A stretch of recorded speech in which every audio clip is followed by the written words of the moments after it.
Ang ating topic ngayon ay tungkol sa sambong. Sa Bisaya, lakdan. Ang sambong magaling na panlinis sa daluyan ng dugo. Nakakaalis siya ng problema sa kidneys. Malaking tulong siya para sa kidney. Ang mararamdaman mo pag uminom ka ng sambong, mauuhaw ka na mauuhaw sapagkat malimit ang iyong pag-ihi.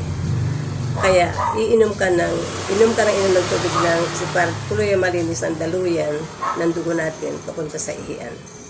Malaking tulong ang sambong. Wala lang akong dahon ngayon. Pero next na reel ko ay makapakita ko sa inyo ng itsura ng sambong. Pero this is very familiar sa lahat. Ito ay body cast reminder na lamang ito akin. Ang sambong, huwag niyo pababayaan. May tableta dyan kung ayaw niyo ng dahon. May tableta.